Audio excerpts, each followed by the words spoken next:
Povo de Deus, olá, estamos aí mais uma vez gravando um vídeo para comentarmos um pouco da palavra do Senhor, que para mim é de suma importância preservarmos o conhecimento e assim anunciarmos a santa palavra do Senhor, usar o poder das redes sociais, como sempre tenho dito nas gravações dos vídeos, para tocar os outros corações. Talvez alguma pessoa com curiosidade vê o vídeo, e espero que você que está assistindo esse vídeo assista até o final, né? Que você medite junto comigo a palavra do Senhor e que Deus possa falar poderosamente ao teu coração.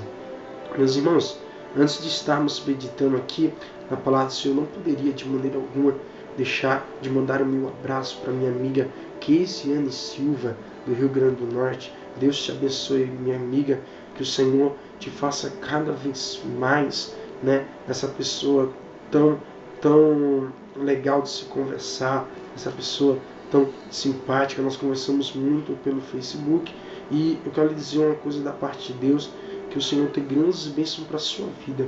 Grandes coisas da parte do Senhor vão te alcançar, tá? Que você guarde essa palavra sobre a tua vida e que o Senhor possa te fazer uma jovem com influência aonde você colocar a planta dos seus pés, que eu sei que você tem sido. Meus irmãos, e sobre essa palavra direta à minha amiga, sobre influência, eu quero pegar este gancho e quero dizer que a nossa mensagem vai ser baseada nisso. Eu tenho a minha influência. Eu tenho a minha influência. Eu quero que você que tem uma Bíblia aí por perto, pegue sua Bíblia, abra comigo em 1 João, capítulo 5, versículo 19. 1 João, capítulo 5, versículo 19.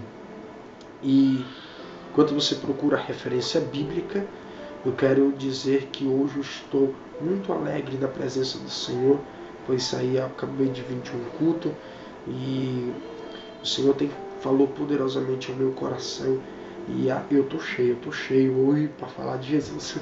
Falar de Jesus é ótimo, falar de Jesus é a coisa mais linda do mundo, né? Vamos meditar então em 1 João, capítulo 5, versículo 19, que fala assim: sabemos que somos de Deus e que todo mundo está no maligno. Sabemos que somos de Deus e que todo o mundo está no maligno. Meus irmãos, se alguma pessoa parasse e te perguntasse quem controla o mundo, na sua opinião você diria que seria Deus, que seria o homem, ou se seria a mulher? Muitos apontam que quem controla o mundo é Satanás. Quem controla o mundo é o maligno. E eu discordo. Nós não podemos vir assim. Mas nós podemos dizer que o mundo está sob a sua influência. Vejamos que há uma passagem, 2 Coríntios, capítulo 4, versículo 4, 2 Coríntios, capítulo 4, versículo 4, que diz assim: no quais o Deus deste século cegou o entendimento dos incrédulos, para que não lhe resplandecesse a luz do Evangelho da glória de Cristo, que é a imagem de Deus. Lendo este texto, nos indagamos com a seguinte pergunta: como Satanás é Deus deste mundo? Ou, no caso, é como se estivesse dando concordância aqui, que o mundo está no maligno, né? Indica a frase Deus deste mundo, Deus deste século, indica que Satanás é a maior influência sobre ideias, opiniões, metas, desejos, pontos intelectuais, né? Podemos perfeitamente perceber a sua influência em meio a filosofias, educação, comércios mundiais, com muitas heresias em religiões que ensinam a praticar a mentira. Ou seja, o mundo está sob a sua influência. Essa influência ela se prolifera de uma forma que os homens não percebem. Aí a Bíblia chama Satanás como um príncipe das potestades do ar. Príncipe das potestades do ar. Para você ver que eu não me estou me equivocando, se você tiver com sua Bíblia em mão, abra ela em Efésios, capítulo 2, versículo 2, e medite a profundo o que ela diz, que noutro tempo andaste segundo o curso deste mundo, segundo o príncipe da potestade do ar e o espírito que agora opera nos filhos da desobediência. Os filhos da desobediência. Diz também que ele é o príncipe deste mundo. João, capítulo 12, versículo 31, fala assim, que agora o juiz deste mundo agora será expulso, o príncipe deste mundo. Estes títulos e muitos outros representam a capacidade de Satanás. Dizer, por exemplo, que Satanás é príncipe da potestade do ar não significa, de alguma forma, que ele governa o mundo ou as pessoas. E pode ver que é o interessante da Bíblia, é que a Bíblia chama ele de príncipe. Chama ele até Deus deste mundo, mas nunca chama ele de rei. Porque rei só existe um, o Deus que está no céu. Acima dele somente a sua coroa. Acima dele somente a sua coroa. Não tem outro Deus maior que o meu Deus. Então, todos estes versículos falam sobre Satanás. Não dizer que ele governa o mundo completamente. Deus ainda é soberano. Entretanto, significa que Deus, em sua infinita sabedoria, permite que Satanás operasse neste mundo dentro de limites que Deus estabeleceu para ele. Quando a Bíblia diz que Satanás tem o poder sobre o mundo, devemos nos lembrar de que os escolhidos estão imunes, né, a esta operação. Colossenses capítulo 1, versículo 13, ele fala assim, ele nos tirou da potestade das trevas e nos transportou para o reino do Filho do seu amor. Aí muitos se perguntam, então Deus permite o mal? Não é que Deus permita o mal. É porque Deus, meu querido e meu amado irmão, ele age aonde ele tem liberdade. Como ele pode agir num coração que não acredita nele? Aí é mais fácil o inimigo enganar. A palavra do Senhor fala, eu vou tirar do contexto, mas é um princípio certo. Que Cristo está à porta e bate. Ele não entra invadindo. Ele bate na porta. Deus está lá batendo na porta. Cristo está batendo na porta. E muitos não abrem o seu coração. Os incrédulos é onde a gente entra. Que muitos estão presos no laço do diabo. 2 Timóteo capítulo 2, versículo 26, ele fala assim, e tornaram a desprezar, né? E tornaram a despertar, desprendendo-se dos laços do diabo, em que cujo a vontade estão presos. Cujo que a vontade estão presos. Meu irmão, o que justamente está no poder do maligno, como lemos aqui em 1 João capítulo 5, versículo 19, onde se torna escravos de Satanás, como também tem em Efésios capítulo 2, versículo 2, cuja própria vontade, sempre você tem um livre-arbítrio, você que vai escolher, né? Em que influência você vai estar? Há uma influência.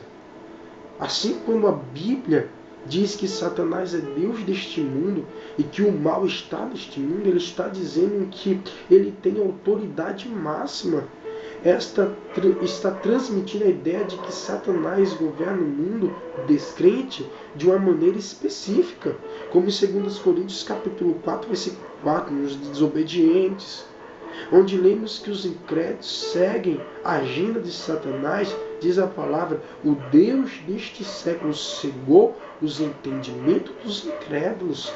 Acham muito sábio, acham muitos conhecedores, acham os donos da verdade, porém não sabem que estão sendo influenciados. Aí fala, eu influenciado? Você tem um discernimento?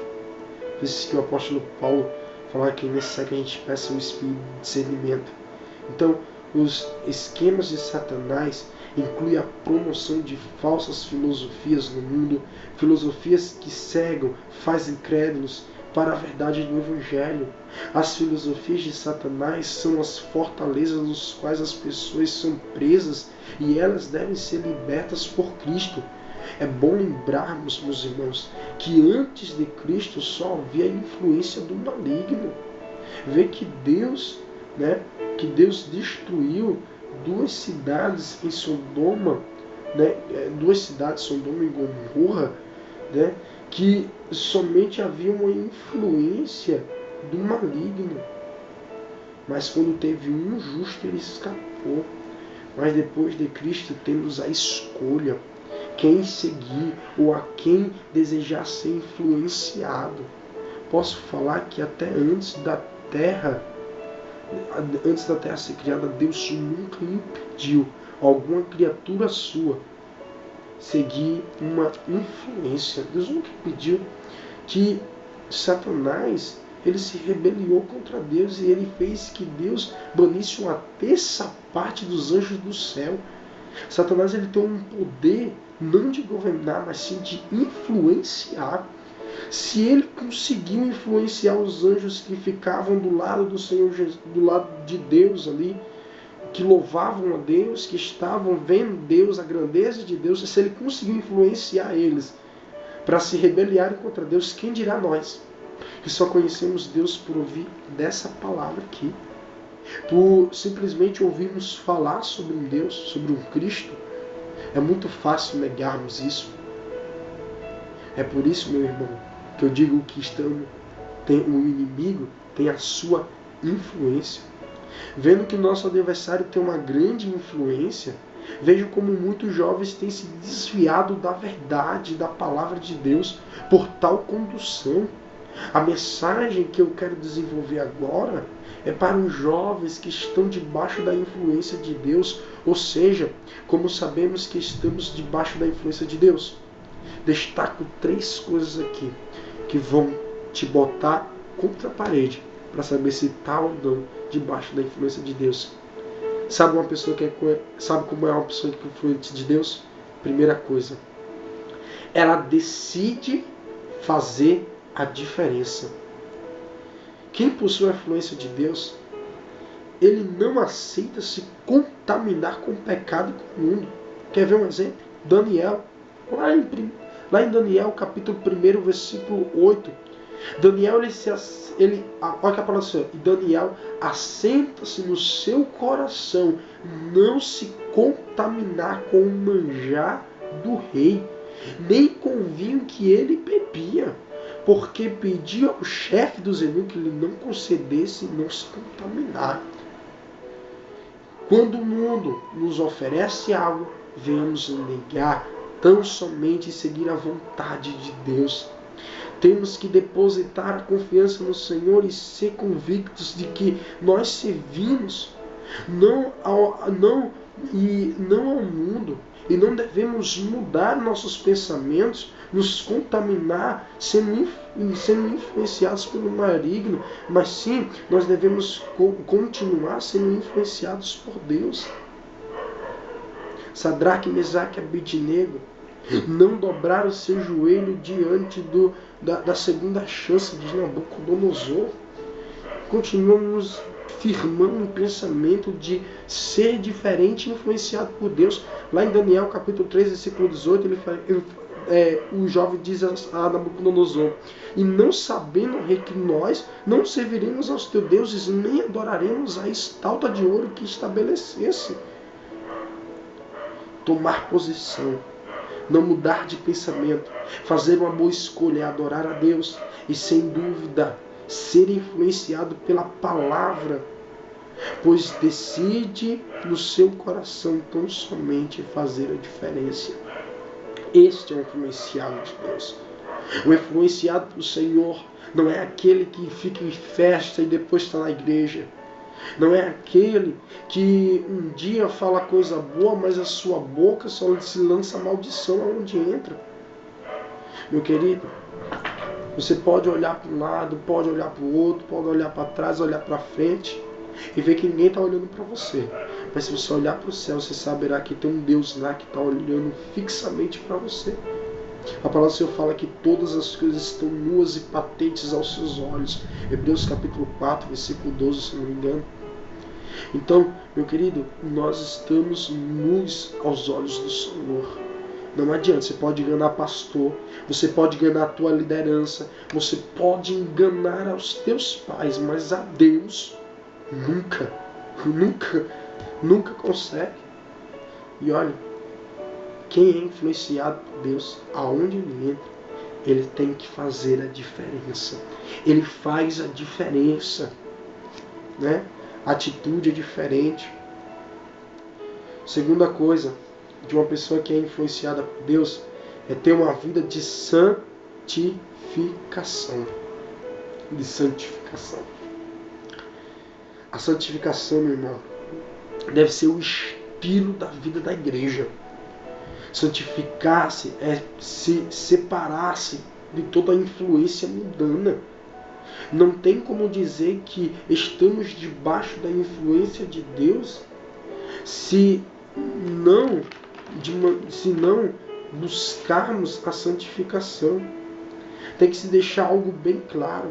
1 Pedro, capítulo 1, versículo 15 e 16, ele fala assim: mas como é santo aquele que chamou, sede vós também santos em toda a vossa maneira de viver, porquanto está escrito: sede santos, porque eu sou santo. Buscar a santidade, nós buscarmos a intimidade de Deus, a intimidade com Deus. Quando você busca a santificação, nós entregamos o nosso corpo e alma. De certo que quando nós servimos ao pecado, dávamos os membros do corpo para fazer tudo que agradava ao mundo, né? E para a obra do Senhor, para a santificação, precisa disso também. E um pouco mais. Mas sabe o que acontece? É porque é para a igreja. Não. Agora, se fosse para o mundo, ele já estaria lá, né? Se fosse para fazer as vontades do mundo, ele já estaria fazendo. Aí, olha só o que Romanos, está escrito aqui em Romanos, capítulo 6, versículo 16, versículo 19, diz assim: falo como homem, pela fraqueza da vossa carne, pois que assim como apresentaste o vosso membro para servir a imundície e a maldade, para a maldade, assim apresentai agora os vossos membros para servirem à justiça e para a santificação. A palavra de Deus que diz. Da mesma maneira, meu irmão, que você se dedicava para as coisas do mundo, que você se dedicava para as coisas para a satisfação da influência maligna, se dedique para a obra do Senhor, jovem. Se dedique agora para a obra do Senhor, homem e mulher de Deus. Há muitos que estão no comodismo e acham que são influenciados. Por isso que a palavra do Senhor fala que muitos são chamados, mas poucos são os escolhidos. Porque os escolhidos estão buscando, estão se dando, estão debaixo da influência, enquanto os chamados, dá tudo de si. Ele está ali, ele está sendo chamado, mas ele não está fazendo um papel de um escolhido. Quer fazer a diferença, quer buscar a santificação. E aí sim nós entramos numa maior prova de quem é influenciado por Deus. Quem anuncia a palavra de Deus. Quem anuncia a palavra de Deus, este pode ter certeza, é um influenciado por Deus. Ah, mas você não conhece a vida dele, nem você. Nem você conhece a vida dele. Nem você conhece a vida dela. Não julgueis para não ser julgados. Né? Não julgueis para não ser julgados. Quem abre, meu irmão, a boca para falar de Deus, se Deus estiver influenciando, é para falar aos corações. Por isso que a palavra do Senhor fala que naquele dia muitos vão dizer: Senhor, mas eu curei, mas eu libertei. Sim, você fez tudo isso pelo poder do nome do Senhor, o poder da palavra dele, pela sua influência através dos ouvidos. Mas e aí? O que adiantou tudo isso se não estava botando em prática? Aí é que eu entro em duas coisas. Anunciar a palavra de Deus, você pode anunciar por anunciar. Ou você anuncia e pratica. Para anunciar a palavra de Deus tem que estar debaixo da influência de Deus. E sabemos que estima-se que há no mundo entre 3.000 seitas com dezenas a milhões de adeptos. Quando decidimos anunciar a verdade, nos transformamos em apologistas. Tal palavra que significa exatamente defesa. Logo, apologistas da fé cristã é como defensores do Evangelho. E ter por fundamento dois princípios bíblicos que devem marcar a vida cristã. Que são, primeiro, que devemos estar preparados. Devemos estar preparados. Em 1 Pedro capítulo 3, versículo 15, fala assim: antes santificai a Cristo como Senhor em vosso coração, e estáis sempre preparados para responder com mansidão e temor a todos que pedirem esperança que há em vós. Em outras palavras, o cristão deve estar pronto para defender a sua fé quando questionado, a saber discernir a verdade bíblica e os erros ensinados pelas seitas. Eu vejo muitos jovens, já vi muitos jovens no ensino médio ficarem calados diante de críticas de professores que acham que tem um direito de questionar, de falar sobre a crença do outro. Eu quero dizer que ainda há jovens que ainda velam pela palavra do Senhor e que se baseiam na Bíblia para defender os seus pontos de vista. O segundo princípio é compromisso com a salvação de vidas. É possível nos apiedarmos daqueles que estão sendo influenciados pelo pecado devido ao erro. Está escrito em Judas 22: apiedai-vos de alguns que estão duvidosos. Esta defesa da fé também se fortalece aqueles que estão fracos na fé. E quando a gente fortalece eles, nós estamos fazendo o quê? Anunciando a palavra do Senhor. Então, irmão, podemos ter certeza que anunciar a palavra de Deus, sem dúvida, é defender o Evangelho, pois pregamos contra o pecado e a corrupção. Se entrarmos em uma caixa no tempo da história da igreja, vemos homens que seguiam a influência em pregar o Evangelho que eu até destaco, né? Que pregaram o Evangelho, que eu vou até agora destacar, e se você quiser fazer até um quadro, seria bom. Por quê? Vamos começar pela Bíblia. Primeiros homens que foram, para mim, os maiores pregadores do Evangelho após Cristo, né? Paulo e João. Os apóstolos são os primeiros apologistas, pois combateram o judaísmo ao ponto de Pedro ser até apedrejado. Atos capítulo 14 e versículo 19. Desculpa, eu falei Paulo e João, né? É Paulo e Pedro. A ponto até de Pedro ser apedrejado, meu irmão. Tem pessoas que, só porque ele falou comigo, falou mal de mim, para de pregar. Ah, perdi a amizade, para de pregar.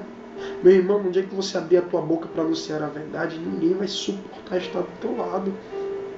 Porque a verdade incomoda. O erro traz o homem que ele está tão errado que ele fica incomodado com isso. Aí nós encontramos, sabe quem, depois de uns tempos? Justino Martim. Justino Martim. 100 a 165 anos depois de Cristo. Justino, ele estudava filosofia, foi lendo o Antigo Testamento e acabou se convertendo a Cristo. Ele se dirigiu aos governadores daquela época, pregando a palavra a Deus. E sabe o que aconteceu? Foi morto por Marco Aurélio, o terrível governador. Aristide viveu no segundo século. Escreveu como Justino ao imperador Antônio Pio, defendendo a fé em Cristo. Ou seja, homens que viam a capacidade que eles tiveram através da autoridade da palavra de Deus. Tem um conhecido também como Tertuliano. Tertuliano, ele viveu a 160, no caso de 160 a 220 depois de Cristo. Ele trabalhou na postura do cristianismo diante do Império Romano, fazia a defesa da fé cristã diante das heresias, pregava de forma clara sobre o comportamento correto do crente à luz da Bíblia. Se você quer ver mais homens influenciados, Orígenes viveu de 185 a 254 anos depois de Cristo. E aliás, apesar de ser considerado exagerado em alguns momentos, foi destacado apologista, morreu com bárbaras torturas. Sabe o que é isso? Homens que não se acovardaram. Tem um que é conhecido como Atanásio. Ele viveu de 296 a 373 depois de Cristo. Sabe o que eu destaco aqui? Ele pregou principalmente na defesa da divindade de Jesus durante os ataques em debates provocados pelas heresias. Ele praticamente, junto com seus obreiros, um dos seus obreiros chamado Ário, a qual ensinava que Jesus, de uns homens que batiam de frente com ele, conhecido como Ário, né, a qual ensinava que Jesus não era Deus. E 5 vezes ele chegou a ser exilado. Este homem, Atanásio, chegou a ser exilado, mas permaneceu firme, defendendo com êxito e verdade o Evangelho. Agora, um grande homem chamado Agostinho. Agostinho viveu de 354 a 330 anos depois de Cristo. Eu até separei aqui, a história dele.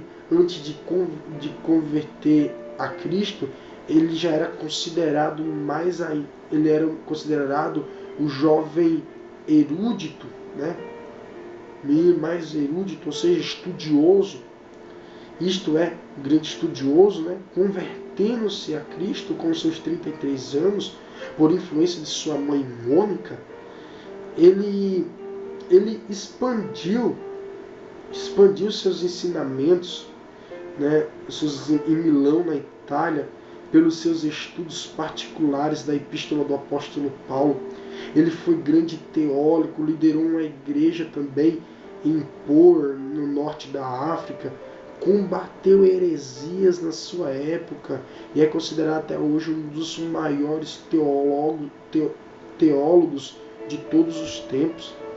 Você que quer ter mais nomes, que teve grande influência evangélica, você compra aquele livro de Orlando, se não me engano, Heróis da Fé, um grande livro para ser lido. E foram estes homens, e em seguida outros que anunciavam a palavra de Deus. Também Irineu, São Cristóvão, Ambrósio, Jerônimo, homens que dedicaram para a expansão da palavra de Deus. Por isso, jovens, eu quero deixar uma palavra aqui de meditação, que Deus está levantando uma geração que não vai se calar. Uma geração que vai pregar a verdade, que vai ensinar sã doutrina. Aqui, quando a palavra do Senhor fala que nós somos de Deus e que o mundo está no maligno, nós estamos no território do inimigo, onde ele tem influência. Aquele que nos ataca, aqueles que batem de frente conosco, não é motivo de nós chorarmos, não. Olha só o que o apóstolo Paulo, quando escreveu em 1 Coríntios capítulo 4, versículo 11, ele diz: até este presente hora sofremos fome e sede, estamos nus, recebemos bofetadas e não temos pousada certa. Aí o versículo 12 ele fala assim, ó: e nos fatigamos trabalhando com nossas próprias mãos, somos injuriados e bendizemos, somos perseguidos e sofremos, somos blasfemados e rogamos. Até o presente temos chegado a ser como lixo deste mundo e como escória de todos. Lixo deste mundo, né? Taxado como loucos, como diz aquela música, né? Taxado como loucos, fanáticos por sua crença. O mundo não quer saber mais de compromisso, não. O mundo quer saber mais de Deus, não. Esse negócio de igreja se tornou fanatismo religioso. Se tornou algo como superficial, como pessoas que têm que se apegar a alguma coisa para sobreviver. Eu quero dizer a esses atacadores de homens de Deus e profetas que vai vir uma geração com tanta força, que vai abalar as colunas do inferno, vai estremecer com toda a potestade maligna e vai ter poder e influenciar muitas pessoas. 1 Pedro, capítulo 2, versículo 9. Mas vós sois a geração eleita, sacerdócio real, nação santa, povo adquirido, para que anuncieis a virtude daquele que vos chamou das trevas para a maravilhosa luz. Aleluia. Nós somos esta geração. Nós somos esta geração que Deus está levantando. Então, pregadores, eu lhes deixo uma mensagem agora. Que em vossas mensagens, a mensagem que venha falar sobre Cristo, o seu Evangelho, sobre estar na presença de Jesus. Porque muitos têm só pregado aquela prosperidade, muitos têm pregado só conformidade para o povo, normalismo para o povo, e esquecem que a palavra do Senhor não está firmada nas coisas materiais. Porque aquilo que os olhos podem ver são passageiros, mas as que não se podem ver são eternas, muito eternas. Então guarda esta palavra e saibam, nós temos a nossa influência e não vamos nos deixar ser levados pelo maligno. Um forte abraço e até a próxima.